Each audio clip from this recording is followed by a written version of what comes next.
Welcome to Reclaiming Me, a trauma-informed podcast helping women with complex PTSD heal the lasting impact of childhood attachment wounds from parents and caregivers, so you can finally release people-pleasing and perfectionism and learn to trust in relationships, beginning with the one you have with yourself. I'm your host, Cindy Payne, therapist, trauma specialist, and a woman who has walked this path both personally and professionally. Hello, everybody. Welcome back to this midweek reflection where we are talking about choosing courage over fear. Noticing those moments of courage as a way to disrupt shame-driven anxiety with CPTSD-informed guidance for you. So I really am so glad that you're here joining me for this mini episode as a follow-up to Monday's full-length episode. And I thought I would just start with a memory from my childhood. Just for some context, I was living with my grandparents, which was generally a safe feeling for me. But there were times where my sister and I would go visit our mother and her new husband. And during those visits, I can remember feeling like I did not have a choice. I think my elementary school brain and body were experiencing a lot of nervousness, turmoil, confusion. And so my body was on very high alert because when I would spend time with my mom and her new husband at the time, I had to navigate their moods. I had to anticipate expectations. And there was a lot of unspoken rules in the house that had not been named for me. And so anxiety would surge as soon as I got in the car to be driven to her place. And when I stepped through the door, I can remember just feeling tight in my chest. My stomach felt really twisted. And it was the kind of freeze that makes you feel trapped.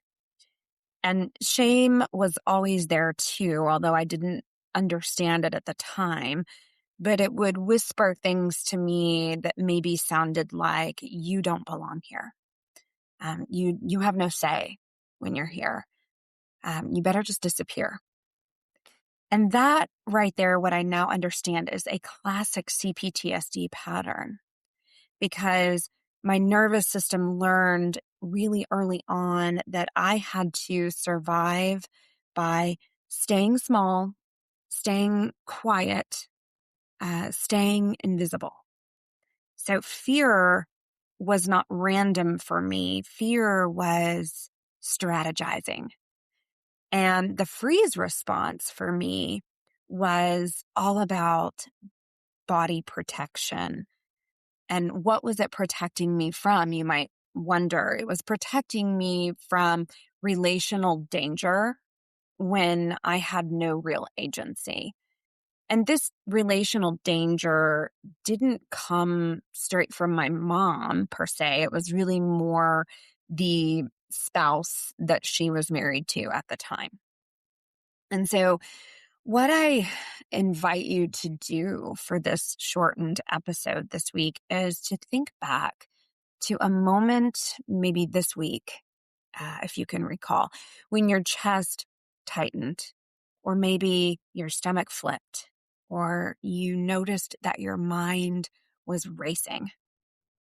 So maybe it was sending a text that you had been avoiding, or speaking up maybe in a conversation, or asserting a boundary at work or even at home. I remember a moment earlier, just this past week, actually, for me, where I had to set a boundary with somebody that I care about. And again, even though I've been doing this work for many years now, my body still does this thing where it braces, and my mind will replay every possible reaction. And yet I said what I needed to say, and it was small, and Inside, though, it sparked something in me, and it was just this flicker of courage. And I have to recognize this when I am doing my own boundary work because, again, the brain and the body is so powerful that it wants to go back sometimes to old patterns and say, it's really not that big of a deal. Really, you don't need to state that with this person. You can just continue on without being clear. But no, this flicker of courage that I was experiencing, what I now know is it's the antidote to shame and anxiety. Because remember, if you tuned into Monday's episode, we talked about how not all anxiety is just about uncertainty of the future. Anxiety relationally can really bring up those old patterns of shame-fueled messages that maybe we grew up thinking, feeling, hearing. So in this last episode, we really dug into how shame targets our identity. And it's anticipatory. It's a strategy for ways that we can scan for relational danger before it actually happens. For women with complex post-traumatic stress disorder, what this really means is that, again, our nervous system has been trained to expect exposure when we do this, uh, maybe judgment, or maybe even rejection. And so anxiety feels absolutely 100% necessary. And the shame is just in the background whispering like you're being too much or you're not enough here. And I can see clearly now when I think about my own childhood that visiting my mom and her new husband left me feeling often like I did not have a choice. My body, again, was on super high alert with my chest tightening, my stomach twisting, my hands shaking. Anxiety was just doing its job there for the pure purpose of keeping me safe, scanning for potential danger. But the shame was really there whispering like, you don't belong here and you don't have a say. And so therefore you better stay small and just follow the rules or else you're going to add more stress onto the family when this is already a stressful situation. So there was a lot of internalized silence because I really did fear that if I were to speak up, dig my heels in, say, no, I don't want to go. I don't like how I feel when I'm there. I don't like this situation, that I was going to be adding to already what was a huge problem in our family, which was managing my mom's mental illness and our custody agreement with our grandparents.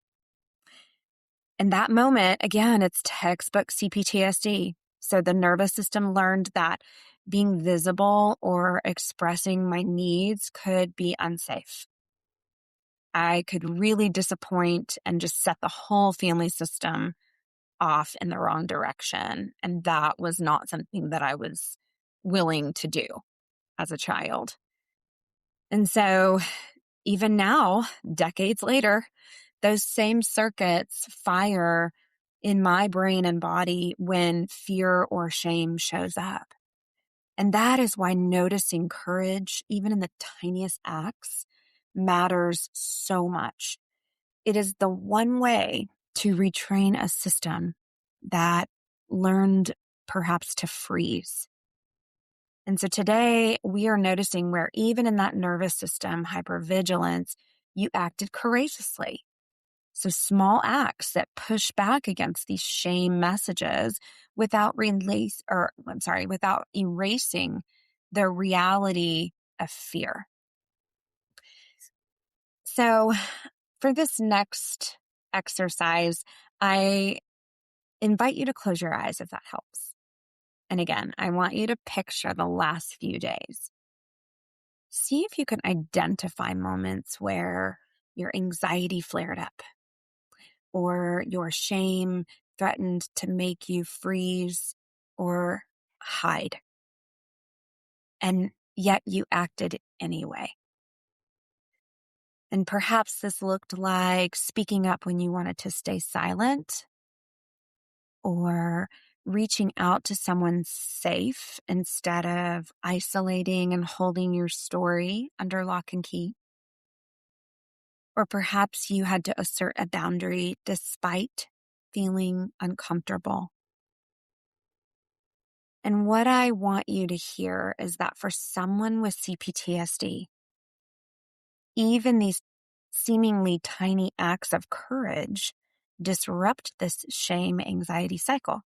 So they show your nervous system that visibility can be safe and that fear does not have to dictate your actions. So we're going to extend this by doing a little micro exercise that I am calling Name Your Courage. So if you're in a place where you can grab a notebook or even add to the notes section on your phone, what I invite you to do is write down one act of courage from this week. Okay? And next to it, write the fear that was present. So for me, my one act of courage from this week was setting that boundary with someone that I love and care deeply about. It took a lot. And next to it, if I were to be doing this exercise in real time, the fear that was present there is if I express my needs/desires, then this person will think that I am needy and they won't want to be in relationship with me anymore because I am too much. So again, there's that inadequacy trigger popping up. And then number 3, after you write down the act of courage and the fear that was present, write a simple acknowledgement. So mine might sound like, even with fear and shame, I acted for myself. I'm acknowledging that took a lot of courage, even though I was fearful of rejection. And as you're doing this exercise, see if you can visualize a small flame in your chest. Each act of courage, no matter how tiny, really feeds that flame. And it slowly retrains your nervous system to trust yourself and to trust your choices. And I wanted to also just share just a small example from a client that I had worked with many years ago. She had a CPTSD diagnosis. She avoided asking for support at work, and this went on for months. And we would talk about it in our weekly sessions, and her anxiety and shame were so loud. And it sounded a lot like, if I ask for more support, they're going to think that I'm incompetent and that I can't ask for help. But through our work, she had this, I guess, light bulb moment come on, this connection after all of the micro practices and things like EMDR that we were using to help with the CPTSD symptoms. And I challenged her to go in and see if she could put this into language that felt safe for her. And for her, it was just very simple. It was, I need support. And she shared that when she uttered those words, her body braced and she could feel her chest tightening. But by the end of the workday, she noticed a shift. She survived. She was heard. And her anxiety wasn't permanent. It came and went throughout the course of the day after she'd had this conversation. But it really, overall, it interrupted the shame anxiety loop because she did something courageous and she didn't shame herself for it. And for women with CPTSD, these micro moments of courage show the nervous system that fear and shame do not have to control the behavior. And that is the big win here. So as we wrap today, I just want to review this integration, these key takeaways from today. And that is number one, anxiety and shame, they're real. They are adaptive responses, and they kept you safe at one point in your life. Number two, though, courage doesn't erase fear. Courage acts in spite of fear. And it's quietly rewiring your nervous system as it's doing this. Number three, it's important to notice and honor these small, courageous acts this week and beyond. Because each act, no matter how subtle, is really just evidence that your nervous system understands what it means to learn safety and belonging. And it's possible. So, as we close today, I invite you to reflect on your week so far. Where did I choose courage over fear? And celebrate that moment. Journal about it. Whisper it to yourself. Share it with a friend that you feel safe and supported with, who is cheering you on as you do this very important work.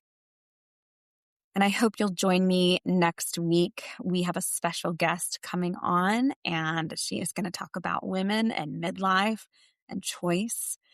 And so I hope you tune in next Monday for that full episode. And in the meantime, take care of yourself, take care of your nervous system, and I will see you back here soon. Thanks, guys.